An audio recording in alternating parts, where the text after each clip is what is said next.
Hello friends, മഴതൂര് മുംബൈയിലേക്ക് എല്ലാവർക്കും സ്വാഗതം. അങ്ങനെ ബാലചന്ദ്രൻ പറയുന്നുണ്ടല്ലോ അലീനയോട്, ഇനി മുതൽ എൻ്റെ കാര്യങ്ങൾ മാത്രം നോക്കി നിന്നാൽ മതി.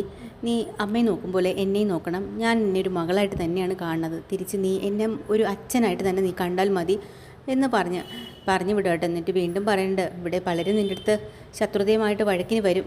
വിട്ടുകൊടുക്കേണ്ട കാര്യമില്ല. എന്നെ മാത്രം നീ നോക്കിയാൽ മതി. നീ എൻ്റെ കൂടെ നിന്നോളണം എന്നിങ്ങനെ പറഞ്ഞിട്ടാണ് താഴേക്ക് പറഞ്ഞു വിടുന്നത് കേട്ടോ. താഴെ വരുമ്പോൾ തന്നെ വൈജയന്തി പിടിച്ച് നിർത്തിയിട്ട് ചോദിക്കുന്നുണ്ട്, എടി എന്താടിയായിരുന്നു അവിടെ? എന്തിനാ നിന്നെ ബാലചന്ദ്രനെ വിളിപ്പിച്ചത്? യാത്രയൊക്കെ പറഞ്ഞോ? ഇല്ല സാർ, എന്നോട് പോകണ്ടെന്നാണ് പറഞ്ഞത്. പോകണ്ടെന്നോ? അതെന്താ കാര്യം? നീ പറഞ്ഞില്ലേ ഇത് നീ പോകാനെന്ന്? അതെ, ഞാൻ പറഞ്ഞു, ഞാൻ എല്ലാ കാര്യവും പറഞ്ഞു. പക്ഷേ സാറിനെ നോക്കാനായിട്ട് ഇവിടെ ഒരു ഹോം നേഴ്സ് വേണമെന്നും എന്നോട് ഇവിടെ നിൽക്കാനുമാണ് പറഞ്ഞത്. അതെങ്ങനെ ശരിയാവും? നാളെ രാവിലെ നീ സ്ഥലം വിട്ടോളണം. മേളിൽ നിന്ന് അപ്പം തന്നെ ബാലചന്ദ്രൻ ഇതെല്ലാം കേൾക്കുന്നുണ്ടായിരുന്നു. ഉടനെ അവിടെ നിന്ന് വിളിച്ച് പറയുന്നുണ്ട്, അത് പറയാൻ നീ ആരാടി? അവളെ ഇവിടെ നിർത്തിയിരിക്കുന്നതും അവളെ കൊണ്ടുവന്നതും അവൾക്ക് ശമ്പളം കൊടുത്തിരിക്കുന്നതും എല്ലാം ഞാനാണ്. എനിക്കറിയാം അവൾ എങ്ങനെ നിൽക്കണം, എവിടെ നിൽക്കണമെന്നൊക്കെ ഞാൻ പറയും പോലെയാണ് അവൾ കേൾക്കേണ്ടത്, അല്ലാതെ നീ പറയും പോലെയല്ല. നീ നിൻ്റെ കാര്യം നോക്കിക്കോ. എനിക്കിവിടെ ഒരു സെർവൻറ്റിൻ്റെ ആവശ്യമില്ല ബാലചന്ദ്ര, ഞാനതിനെ ചെയ്തോളാം.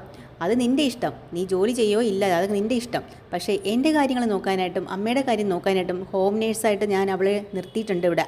ഇനി അലീനെ, നിനക്ക് ഞാനൊരു പ്രമോഷൻ തരുന്നുണ്ട്. ഇനി വീട്ടു ജോലികളൊന്നും നീ ചെയ്യേണ്ട ആവശ്യമില്ല. എൻ്റെയും അമ്മയുടെയും കാര്യം മാത്രം, ഹോം നേഴ്സിൻ്റെ ജോലി മാത്രം നീ ചെയ്താൽ മതി. കേട്ടല്ലോ പറഞ്ഞത്?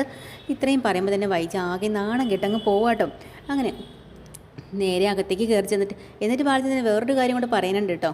പിന്നെ അവളോട് ശത്രുത കാണിക്കുന്ന എല്ലാവരും എൻ്റെയും കൂടെ ശത്രുവായിരിക്കും എന്നും പറയാണ്. എന്നിട്ട് നേരെ അകത്തേക്ക് കയറി ചെല്ലുമ്പോൾ നമ്മുടെ മനു അകത്തിരിപ്പുണ്ട് മുത്തശ്ശിയുടെ അടുത്ത്. അവിടെ നിന്ന് കാര്യങ്ങൾ സംസാരിച്ചുകൊണ്ടിരിക്കുന്ന സമയത്താണ് പെട്ടെന്ന് വലിയ സങ്കടത്തോടുകൂടി അലീന അങ്ങോട്ട് വരുന്നത് കേട്ടോ. അപ്പോൾ അലീനയുടെ വിഷമം കാണുമ്പോൾ മനു കാര്യം ചോദിക്കുന്നുണ്ട്. മനുവിനോട് നടന്ന സത്യങ്ങളെല്ലാം അലീന തുറന്ന് പറയണം. എന്നോട് പോകണ്ടെന്നാണ് സാറ് പറയണത്, ഇവിടെ നിൽക്കാനാണ് പറയുന്നത്. പിന്നെ എന്നെ മോളായിട്ട് കാണണം, അതുമാത്രമല്ല ഹോം നേഴ്സായിട്ട് ഇവിടെ നിൽക്കണം. മുത്തശ്ശിയുടെ കാര്യവും സാറിൻ്റെ കാര്യമൊക്കെ നോക്കണം. ഞാൻ ഇറങ്ങി വന്നപ്പോൾ മേളിൽ നിന്ന് താഴേക്ക് വിളിച്ച് പറയുന്നുണ്ടായിരുന്നു, ഇനിയും തൊട്ട് വീട്ടു ജോലികളൊന്നും നീ എടുക്കേണ്ട ആവശ്യമില്ല. അങ്ങനെ അതുമാത്രമല്ല, ഞാൻ ഇനി ഇവിടുന്ന് നിർത്തിപ്പോയി കഴിഞ്ഞാൽ സാർ ഇവിടുന്ന് പോയിക്കളയും. എന്തൊക്കെയാണ് ഇങ്ങനെ? അപ്പോൾ മനു പറയുന്നുണ്ട്, അതാണ് എനിക്കും അറിയില്ല എന്താ സാർ ഇങ്ങനെയൊക്കെ ചിന്തിക്കേണ്ട കാര്യം, എന്താ അങ്കിള് ഇങ്ങനെയൊക്കെ ചിന്തിച്ചത്.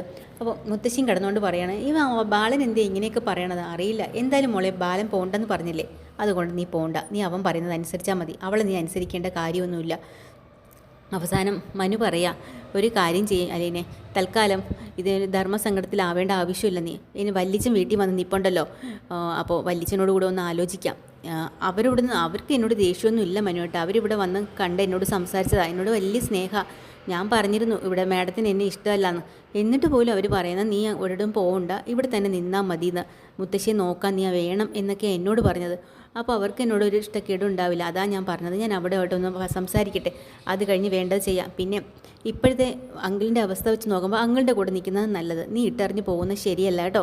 അതുകൊണ്ട് ഒരു ദിവസം അല്ലെങ്കിൽ നാളെ ഒരു ദിവസം കൊണ്ട് നീ ഒന്ന് ക്ഷമിക്കുക എന്ന് പറഞ്ഞ് അവിടെ പിടിച്ച് നിർത്തുകയാണ്. അങ്ങനെ നമ്മുടെ മനുവിനോട് വൈജ എന്ന് പരാതി പറയുന്നുണ്ട്. ഇതൊന്നും ശരിയാവില്ല മനു, ഇവിടെ പറഞ്ഞു വിട്ടേ പറ്റത്തുള്ളൂ. നീയല്ലേ ഇവളെ വിളിച്ചുകൊണ്ട് വന്നത്, അതിൻ്റെ ഉത്തരവാദിത്തം നിനക്കും കൂടെ അല്ലേ. അതുകൊണ്ട് ഞാനിപ്പോൾ പറയുന്നു, നീ വിളിച്ചുകൊണ്ട് പോക്കോ, ഇവളെ എനിക്ക് വേണ്ട. നീ എവിടെ വേണോ കൊണ്ടുപോക്കോ, വേണമെങ്കിൽ നീ കൊല്ലപ്പള്ളി കൊണ്ട് നിർത്തിക്കോ, ഒരു കുഴപ്പമില്ല എന്ന് പറയാം. ആൻറ്റി അവളെങ്ങും പോവില്ല, അവൾ ഇവിടെ തന്നെ നിൽക്കും. ഇവിടെ അങ്കിൾ എന്താ പറഞ്ഞാൽ അവളോട് പോണ്ട, അങ്കിളിൻ്റെ ആവശ്യങ്ങൾ നടത്താൻ ഇവിടെ വേണമെന്നല്ലേ. എന്താവശ്യം എന്നാണ് നീ പറയുന്നത്? എന്താവശ്യം? മരുന്നെടുത്ത് കൊടുക്കുക, ആഹാരം എടുത്തു കൊടുക്കുക, ഇതൊക്കെയല്ലേ ഒരു ഹോം നേഴ്സിൻ്റെ ജോലി. തൽക്കാലം വയ്യാതെ കിടക്കുന്ന ഒരാളിനെ സഹായിക്കാൻ, അത്രയും അങ്കിൾ ഉദ്ദേശിച്ചോളൂ. അങ്ങനെ തന്നെ ആൻറ്റി ഉദ്ദേശിച്ചാൽ മതി എന്നും പറയണ്ടോ. അപ്പോൾ മനുവിനോട് വീണ്ടും പറയുമ്പോൾ മനു പറയാം, ആൻറ്റിയുടെ ഈ ഒരു ഭീഷണിപ്പെടുത്തൽ അത് ഇതൊന്നും എന്നോട് വേണ്ട. കാരണം വൈജ പറയണം, നീ എൻ്റെ വീട്ടിൽ നിന്നിട്ട് അവർക്ക് വേണ്ടി സപ്പോർട്ട് ചെയ്യുന്നില്ല, എനിക്ക് വേണ്ടിയല്ലേ സപ്പോർട്ട് ചെയ്യേണ്ടത് എന്നൊക്കെ പറയണം. അങ്ങനെയാണെങ്കിൽ നിന്നെ ഞാൻ ഇവിടുന്ന് പുറത്താക്കുമെന്ന് പറയാം കേട്ടോ. ആൻറ്റി എത്ര പുറത്താക്കിയാലും ശരി തന്നെയാണ്, ഞാൻ അകത്തേക്ക് തന്നെ കയറി വരും. അതുകൊണ്ട് ഈ വക ഭീഷണിയൊന്നും എൻ്റെ അടുത്ത് നടക്കില്ല കേട്ടോ. പിന്നെ അലീനെ, നിന്നോട് എന്താ പറഞ്ഞത്? അങ്കിൾ എന്താ പറഞ്ഞത്? പോകണ്ടെന്നല്ലേ? നീ പോകണ്ട, നീ ഇവിടെ തന്നെ നിന്നാൽ മതി. അങ്കിൾ എന്നാണ് നിന്നെ പൊക്കോളാൻ പറയുന്നത് അന്ന് മാത്രം നീ പോയാൽ മതി കേട്ടോ എന്നിങ്ങനെ സമാധാനിപ്പിക്കുന്നുണ്ട് കേട്ടോ. അങ്ങനെ ഉടനെ തന്നെ നമ്മുടെ അലീന നേരെ മുത്തശ്ശിയുടെ റൂമിലേക്ക് കയറി പോവുകയും ചെയ്യുന്നുണ്ട്. മനു ആണെങ്കിൽ പറയാണ്, ഞാൻ ഇനി പോവാണ്, എനിക്ക് ഓഫീസിൽ പോകേണ്ട കാര്യമുണ്ടെന്ന്. മനു അവിടെ നിന്ന് പോവാം കേട്ടോ.